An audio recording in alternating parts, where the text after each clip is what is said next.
Hello, beautiful family. How are you all doing? Thank you so dearly for always tuning in. I really appreciate. Today, the first time you are coming across us, so you are hearing this voice for the first time. We still remain Progress News, and we give you all the latest updates. Remember, in this platform, we react to all videos, and your opinion is highly needed. So sit back, watch this video, and I'll be right back. Yotago. Ndị local vigilante a. Golden Ugode Bube, Yotago. See, let me tell you, some of you are telling me I should cover my face, I should do this. Yotago. Or they are draw. That will not be them. If you talk, you will die. If you don't talk, you will die. I'm here to talk, make I die. Yotago. I know they had face. I know they hasn't. Or they are draw. I know they had. I don't know. I told him what they go. Or they are draw. Yotago. Have you seen me on my video carrying gun before? Or have you seen me on my video doing here against the zoo government? Now, bro, I'm here. If I hear any update, like now, two days ago now, some of you now no should confirm this now and say that two days ago now, as a heavy war now got on now between Nigerian army and Biafra and Obase. Okay. If I hear the information and I pass it to my platform, I'll cry on me. It's for those of you now saying that I should cover my face. No. Or they are draw. I tell you. What do we know? Only you. God bless you. All the Sunday for Lagos. God bless you. You want to go. So, about my yesterday experience with this Ozobro vigilante unit, precisely. Isi akwa not offer because I know that people in charge they know that place.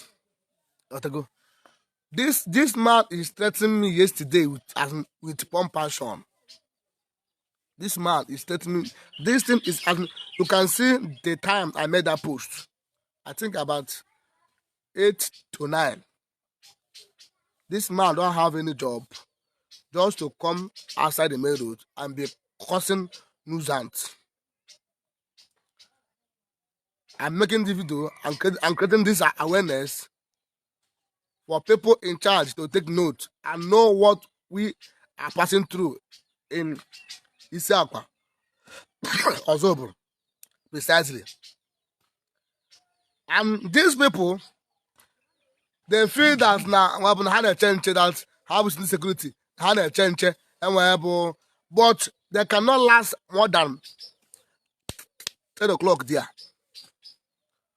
Once they are coming back 11:21, you will not see them there.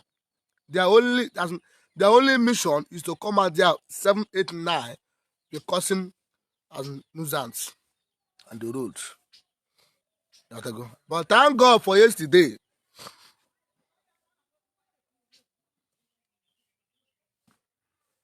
Okay, God bless you. God bless you for that. You know that some people don't believe until they use their own eye and see. So this young man, as I was going, some of you know that I'm a celebrity driver, the fearless celebrity driver. They are draw. I do not see anybody. I don't see people carry stick. In this time, ntobodo na adoro mma ka mmadụ ga-eburu osisi kwuchie m ụzọ isi mgbara break my brother ọbụrụ gị ya break. So they start shouting, hey, big. I stop. Yeah, ke yobu. And yesterday when cash went yesterday. Yeah, go. Na go go si video. Oh, cash went yesterday. So many of them they know me. So what happened? Big na you. I shows love. I told them, let me go and come back. Here, go. I don't have anything with me now. That vigilante man say no. Say I must give her something. Say give her. That's okay. Whether or not or ego. And who are you, self? Imagine the ordinary vigilante, ordinary local vigilante. I know that some of policemen now are watching this live video. I'm telling you my experience yesterday. ordinary, even ihe ndị army na the memo before. Ihe army as a trained soldier. Emebe before. Ka ordinary vigilante. Ọzọ bụrụ nke agba. Ọzọ bụ isi akwa nke a. Same. For that, I should offload my vegetable that I'm carrying Indian hem. Mube amu. Ali go nwa bo okoko amu igbe. Kokora mo pomp na ashon. Some as now I should do nonsense now. As waste them. Say more. You waste them more big. More big you waste more. So people are you akalia. Say more. No boda. Okay, no wala subadro. So ndị ha nchere na no. Ayo akalia. Atago. Njo. Where phone m can make call. Ajo, because I'm using my phone. Some of you are telling me I should put a record. I'm using one phone and my iPhone had on and I was trying to use this my Android to make call. Come more shiri that ordinary security also. A crack remember. So ndị ha channel ayọkale. Go. So your bar. Some big this, big that, big this, big that. The man now have the mind to tell me I should call anybody that I want to call that he's not afraid. Even though he said he's not afraid of Biafra army or Biafra anything, he's not afraid. He used his mouth. He used his mouth to tell me that he's not afraid of anybody, even no Muhammad or nothing. This thing is happening in Isiakwa or Zobro, precisely. Isiakwa or Zobro, precisely. You can go and verify yesterday or there is it. This is what people are passing every day. This is what people are passing through hell yesterday and every day.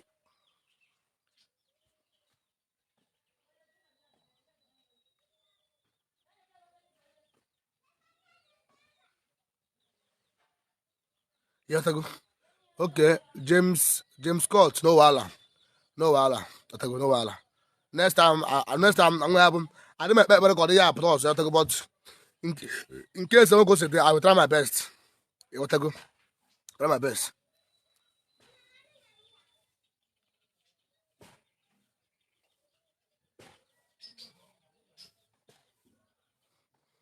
Go. So yeah, we pass yesterday.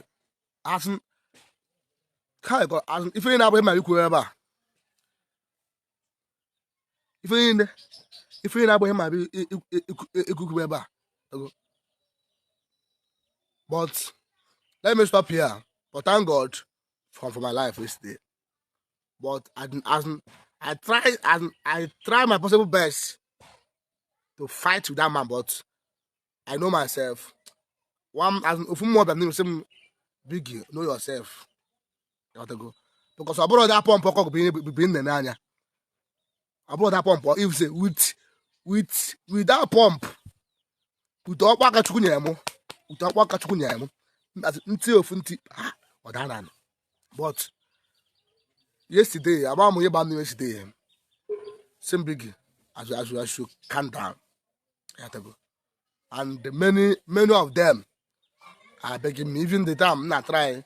Can make call. If the one them say some no PCCM after all or end then area command. Open no waste ya. First son ya or end ya na area command. Yeah be here. Local vigilante is telling me yesterday. No open na west ya and west ya. As familiar or end there na area command. That's why I told the people that you need to be security conscious and you need to be courageous on yourself to speak and have the boldness to defend yourself in any situation you find yourself. As yesterday, I am ready for my yesterday because I am ready to help now. As only you my now. You put as I don't weak. I am ready to help now yesterday that as and we happen.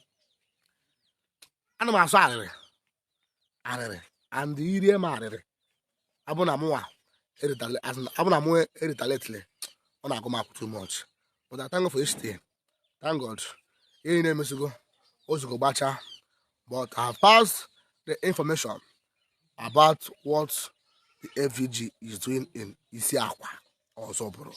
Some of my fans who is in Anambra State. And I want to thank all my fans who reached out to me yesterday. I want to thank Asia TV. I want to thank everybody. I want to thank all my fans all over the world for support yesterday. Not easy. I say my Almighty God bless you all. I didn't my God did such happen again. Nothing is happening to me. Adam get the okay. Kwechiri, as in kwechisi ike, kwechiri. Wait for my return. Some of you who is telling me that I should cover my face. Cover my face as what? I'm a Facebook influencer. Give me 1 week. I will go and interview a soldier man. Pabucho, that video is dropping in a due time. I go. Go see you my live video with a soldier. As in, some things and the reason why the reason why as how I say like this as if why yende why must you be afraid of death? Why must you be afraid of death? As how many people now lost their life every day because of this useless country?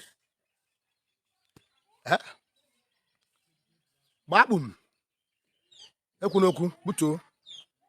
I go. And saying God bless you. Sunday, onye, God bless you. Joy Everin, okay, God bless you. Ikechuku, Oyame, God bless you. Respect. Funny Big is back and sound. Nothing is happening. And when him again, Oshi Awade Gota. Oshi Awade Gota. Choose through. God bless you. Respect. There you go. And some of you who are still having difficult in e-voting that's going on, you want to go? The voting is so simple as ABCD. Just click on the link, put your email, your first name, surname, and middle name. Put your date of birth. You choose your state where you fallen. Some of my fans in Imo State, we have 3 states in Imo State, according to our PM. Olu State, Okigwe State, and Olu State. So, my wonderful family, that brings us to the end of this update. Do well to like the video, share, and subscribe. Thank you, and bye bye.